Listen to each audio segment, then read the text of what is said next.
ya? Iya, seru dong. Ada temen gue tuh. Hai Z. Hai, Bi, gue boleh ikut gabung di sini nggak? Boleh Bi. BTW gue ngajak temen gue nih. hai, siapa? Nama gue Sharon dari DKV. Oh, gue aja dari psikologi. Kayaknya kita seru banget ya sih kalau temenan. Iya, mereka sama banget. Kita sangkatan gak sih? Iya. Siapkan kita. Kalian kosnya di sini? Aku mau kos, cuma agak jauh dari kampus. Kalau Sharon tinggalnya masih sama orang tua di sini. Iya, rumah gue di dekat belakang kampus sih. Kapan-kapan kalian mau main ke rumah gue nggak? Boleh.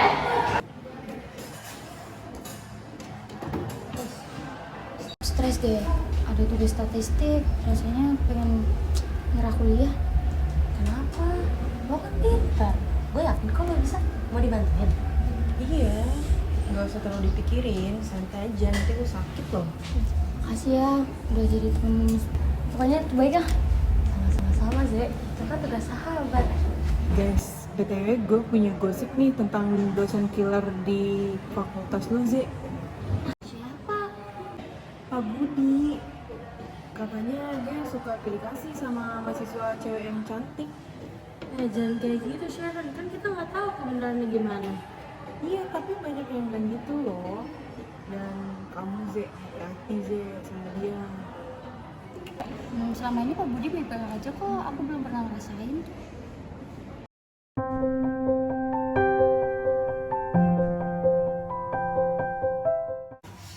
Guys, aku dapat beasiswa loh.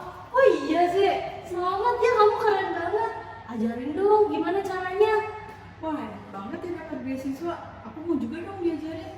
Aku dapat dari volunteer dan IPK aku bagus. Wah, keren banget. Kamu emang pinter. Aku jadi iri deh sama kamu. Tapi aku denger-denger beasiswa itu ada yang main belakang juga loh. Maksud kamu, Ren? Ya, tahu sendiri kalau misalnya ada yang dekat sama dosen atau punya koneksi itu lebih gampang dapatnya. Sharon nggak boleh ngomong kayak gitu. Zia itu kan emang pinter. Sharon, aku dapat beasiswa itu dari usaha aku sendiri. Iya, aku cuma bilang aja kok, jangan marah dong. Gak usah dimarahin, kayaknya cuma bercanda sih. Zia, akhirnya aku lihat kamu lebih sering murung. Ada apa? Iya, Bi, aku bingung. Orang tua aku mau cerai, tapi aku nggak tahu harus ngapain. Aku turut prihatin ya Zek dengarnya. Tapi kamu gak sendiri kok di sini. Iya, Bi, tapi aku takut kuliahku terganggu. Finansialku juga pasti bakal susah. Zek, ingat ya kalau ada apa-apa bilang ke aku. Itu kan tugas aku jadi sahabat, selalu support kamu. Makasih ya, Bi, udah jadi sahabat yang baik buat aku. Aku juga mau jadi sahabat baik buat kamu. Ceritain dong gimana hubungan kamu sama Vincent. Hubungan aku sama Vincent akhir-akhir ini lagi gak baik-baik aja Zek. Aku ngerasa Vincent itu lebih cemburuan sama aku. Ceritain dong, Bi, detailnya. Aku siap kok jadi temen dengerin cerita kamu. Sharon, ada apa? Gak ada, lagi cari referensi buat tugas aja. Gue boleh ikut tolong gak? Gak usah, gue udah mau selesai kok. Kenapa sih kali ini gue ngerasa lo tuh berubah deh. Lo kayak ngejauh gitu dari gue sama Zea. Gak apa-apa, aku cuma lagi sibuk aja. Enggak. Gue rasa ada yang salah deh dari kita bertiga. Kenapa sih? Sejujurnya ya, Bi, aku merasa kamu berubah juga dekat sama si Zea. Berubah gimana maksudnya? Kamu jadi lebih ambis, dapat beasiswa, nilai bagus. Kamu kayak nggak butuh temannya biasa-biasa kayak aku. Bukan kayak gitu maksud aku Sharon. Aku gak bermaksud kayak gitu kok. Iya, tapi kamu lebih sering cerita ke dia. Aku kayak jadi orang ketiga aja. Sharon, bukan kayak gitu maksudnya. Jadi mungkin kita memang beda jalan. Gue gak mau sama lagi. Sharon, lama gak ketemu. Sharon, kayak kita baru ngobrol deh. Sibuk. Kalian lanjut aja. Aku mau pergi. Sharon, tunggu, kita perlu ngobrol bertiga. Ngobrol tentang apa? Ngobrol tentang pertemanan kita, kayaknya ada yang ada masalah deh. Iya, kita tuh dulu bertiga akrab banget loh. Kenapa sekarang kayak gini deh? Aku merasa disingkirin. Setiap kita kumpul bertiga, kalian selalu punya topik sendiri. Aku nggak ngerti. Kita nggak bermaksud kayak gitu. Tapi faktanya kayak gitu, Bi. Kamu lebih sering curhat sama Zea daripada sama aku. Sharon, mungkin cara kamu menyampaikan pendapat itu terlalu menyakitkan. Oh, jadi itu salah gue. Sharon, ini tuh masih bisa diperbaiki. Enggak, Bi. Gue udah capek. Selamat ya buat kalian berdua. Zed, gue jadi kepikiran Sharon gitu deh. Gue jadi ngerasa bersalah gitu sama dia. Gue juga, Bi, tapi gue tuh udah berusaha ya chat si Sharon berkali-kali, tapi dia tuh nggak balas chat gue. Apa selama ini kita kurang effort ya buat ngertiin dia, Zed? Mungkin kayak gitu ya, Bi, tapi gue bersyukur banget punya temen kayak lu. Gue juga bersyukur banget, Zed, kenal sama lo. Karena gue bisa mengerti teman-teman gue satu sama lain. Thank you ya, Bi, gue juga ngerasain hal yang sama kayak lu. Tapi semoga bisa kedepannya bisa baikan lagi lah sama Sharon. Yang terbaik buat kita ya, Zed. Ya.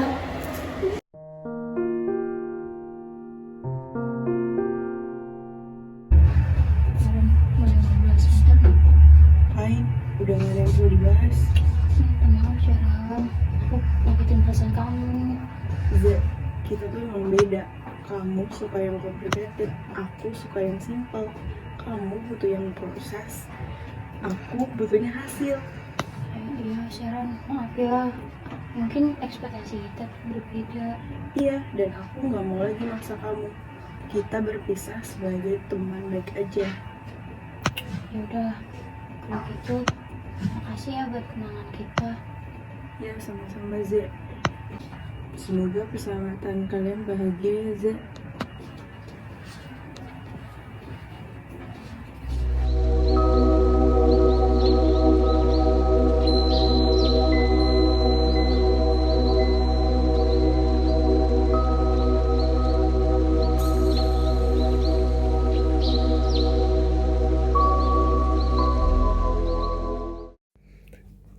Selamat siang teman-teman, saya Seren dan kalian baru saja menyaksikan cerita tentang perkembangan hubungan interpersonal. Sekarang kami akan menjelaskan teori-teori yang terkandung dalam cerita tadi. Halo semuanya, nama saya Naira. Dari yang kalian lihat dari video tadi, hubungan interpersonal itu tidak selalu berjalan mulus loh. Ada juga yang memang takdirnya menuju ke hubungan yang lebih baik dan lebih intim, dan ada juga yang berujung ke pemisahan hubungan, dan itu sangat normal dalam hubungan interpersonal. Nah, dalam model NAP, Mark menjelaskan bahwa ada 10 tahap dalam pengembangan hubungan, di mana 5 tahap pertama itu merupakan kondisi di mana kedua saling mengenal dan ke arah yang lebih dekat atau yang biasa disebut dengan coming together. Sedangkan 5 tahap setelahnya mulai melalui proses untuk berpisah atau coming apart.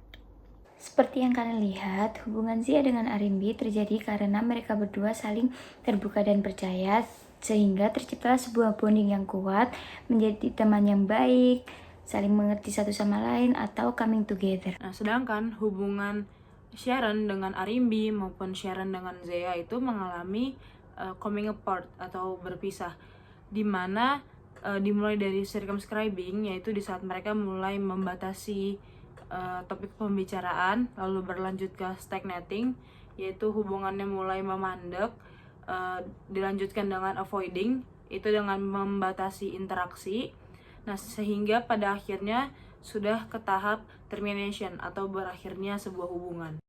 Nah, teori yang kedua merupakan tentang self-disclosure. Ini bukan berarti kita harus cerita semua hal pribadi kepada semua orang. Self-disclosure harus terjadi secara timbal balik dan bertahap.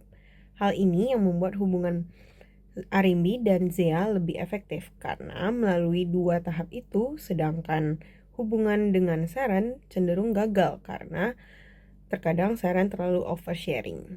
Jadi, apa sih yang kalian pelajari dari kisah tersebut? Yang pertama, komunikasi yang efektif itu membutuhkan usaha dari kedua belah pihak, harus saling menghargai, mendengarkan, dan menyesuaikan diri. Kedua, konflik itu normal dan tergantung bagaimana kalian menyelesaikannya. Tidak semua konflik itu harus berakhir dengan perpisahan loh. Ada juga yang justru membuat hubungan kita semakin erat. Ketiga, tidak semua hubungan harus bertahan selamanya. Ada hubungan yang memang tidak kompatibel dan itu tidak apa-apa. Yang penting adalah kita belajar dari setiap hubungan. Dan perlu kalian ketahui bahwa hubungan yang sehat merupakan hubungan yang dapat memberikan dukungan, pertumbuhan, serta makna dalam hidup kita.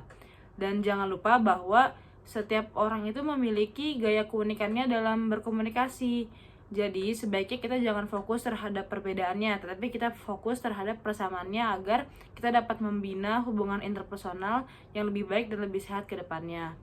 Nah, jadi terima kasih telah menonton video pendek dari kelompok kami. Semoga hal-hal yang kami sampaikan, pesan-pesan yang kami berikan ke kalian dapat kalian aplikasikan dalam kehidupan sehari-hari. Sekali lagi terima kasih. Sampai jumpa.